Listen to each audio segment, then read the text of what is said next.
Family, friends, and survivors.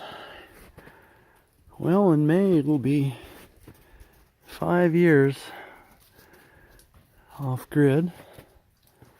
I don't know how long we've had this chicken coop. I think it's been up 4 years now. The first time snow came off the roof and hit this wire in here, it just about collapsed this. So I've got old videos of me knocking 12 to 16 inches off of that wire several times. But now with the strong backs across the top, and they're bowed. Now when the snow hits, it's no problem. Then we put this metal up here so when it comes off the roof, it doesn't kill a chicken when it slides off the roof. And so that part's working good. The thing we want to do to help in the future is we want to put concrete in here out 5 feet. And then what we'll do as soon as the sun comes out, we're going to put boards, I think 6 or 8 inch board around the bottom. And then when we put the chip in there, the chickens won't throw it out because whatever I put in there, they scratch it right outside. And they're going to do that unless I put a border in there. So I've got some chip to put in there, which will make it a whole lot nicer and healthier for them. But I got to get the boards in first. And now they're in the mud so much, they get mud on their tail feathers and they're getting mud on their eggs. So it's just a sloppy, wet mess. Worse this year than it has been over the past few years. And I think it's because the ground keeps getting soaked, freezing, and then thawing. And then soaking again and freezing and thawing and then snow. And then it thaws. And it just can't ever dry out. So we're going to change that and make that improvement. I think that'll help a lot. The other thing is finish the rain catchment system to get the waterers going. Carol wants me to grab the cat and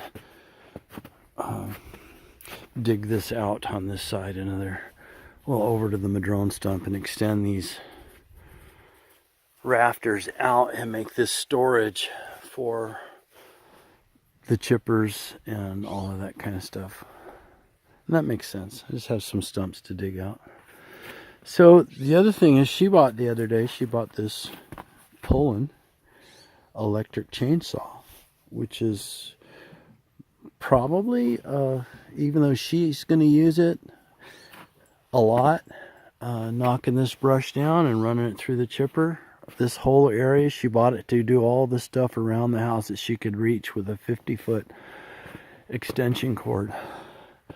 But if you think about it, if you were in a long-term grid down situation and you couldn't get gasoline and all of that kind of stuff for your chainsaw, then an electric saw, it kind of would fall into a prepper category, I suppose. Hope we don't ever have to do that. Anyway, I changed this battery out. That one's pretty old. Well, we figured it was 12 years old. So it doesn't owe us anything. And we put in a newer battery in here. And I thought we'd test this to see if that chainsaw will run on that inverter. And it should. So we were thinking about taking that inverter and mounting it in the toolbox on that pickup truck. And then she could drive the truck up our skid roads, and sorry girls, she would be able to do a whole bunch more brushing and chipping on her own. She'd just have to drive the truck and plug it into the truck essentially. So I'm going to plug this in and see if it works. Okay, I think all I got to do is throw that switch on, which is the ground, plug it into the saw. Well, let's see, don't have any bar oil in it yet. Let's see if it fires up.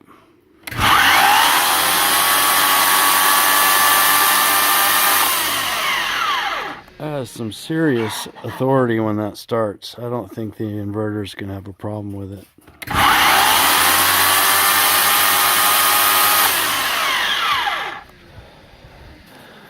All right. Well, I'll let her be the first one to bury it in wood.